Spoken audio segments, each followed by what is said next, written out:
Hey everybody, how's it going? So I'm in the middle of trying to organize my garage, mostly my workshop area, just so I can get back to painting.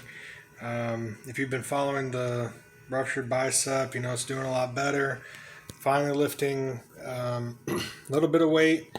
We moved up to like 3 pounds today at occupational therapy. Meet the doctor in 2 weeks and then I should be cleared. But for those of you who might be more interested in, the lure painting that I plan on doing, as I'm unloading all of this stuff, I'm going to do a brief breakdown of everything I have. Most of it's really inexpensive stuff that you can buy really cheap to get into lure painting, and then upgrade as you go. And then once I'm completely set up, I'll do another video just to show you what it looks like. So here are two different types of paint that I have. This is all my air gun or my airbrush paint, which I use the Iwata top feed. I used the bottom feed starting out, but I didn't really care for it. So obviously airbrush paint is a little bit more expensive. I just got Createx because that's what the site was selling or had on sale. I got some transparents, some pearlized opaques, a lot of greens, blues, a little bit of lighter colors like pink and purple. And then, all of these are basically just paints I got at Walmart. And these are all acrylic. And, I've heard a lot of people say you shouldn't use acrylic in air guns. When I started out, this is all I used. And I still use these a ton. I use these more than the airbrush paint sometimes because they're more expensive. All you do is you add a little bit of distilled water to it, or paint thinner. And, it works like a charm. But these are like, 97 cents or less a bottle. These can be up to like $3 a bottle. So, I have some oranges, the fluorescent neon yellow, which I use as the chartreuse, some metallic colors, and then just some basic colors. And I'll show you this one. This one I did last year.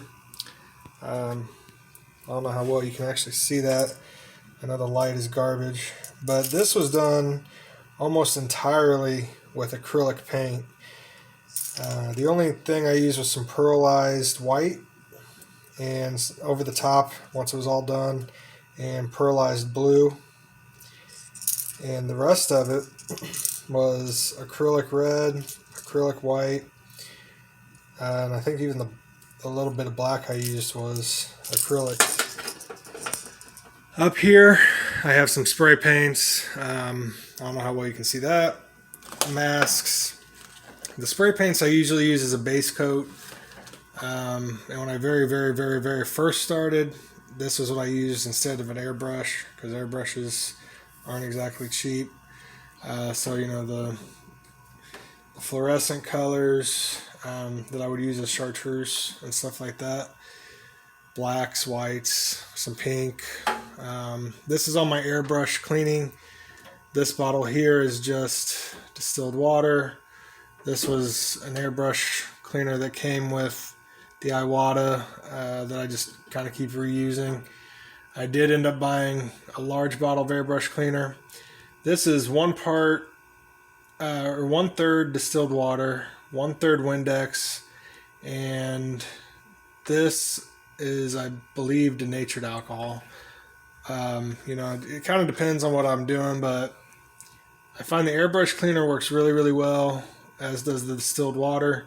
If I'm just doing like a quick flush, if I'm doing a deep clean, it'll be a mixture between the airbrush cleaner and denatured alcohol.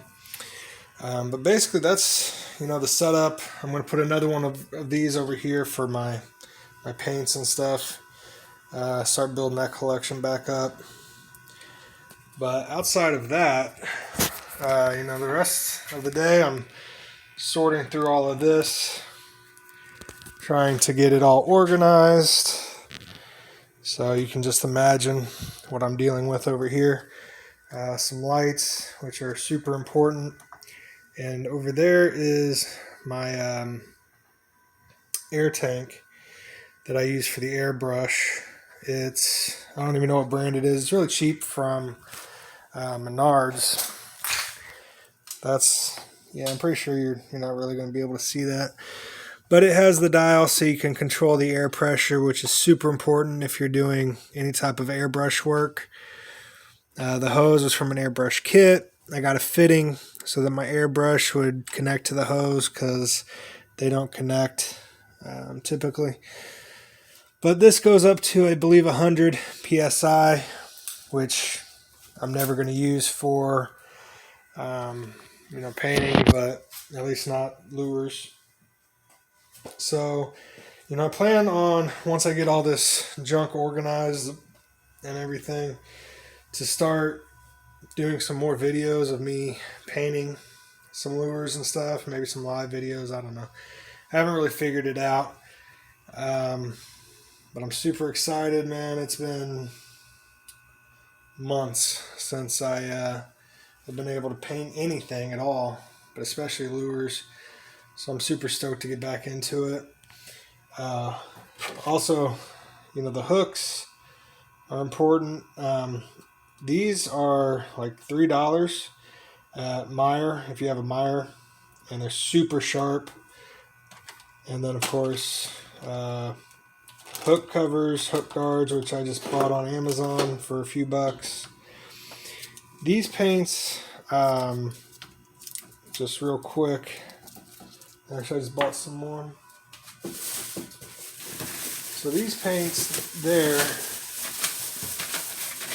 are these little, I don't know what they are.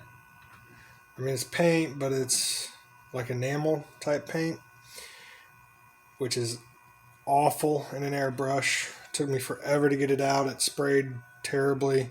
Not worth it. 0 out of 10. Would not recommend. But if you're doing detailed work, the enamel is kind of cool if you have a small brush, to add just a little bit of detail so that you can get a little extra pop on your lure. And it's typically, they have matte, but the shiny ones are really shiny, like really close to metallic.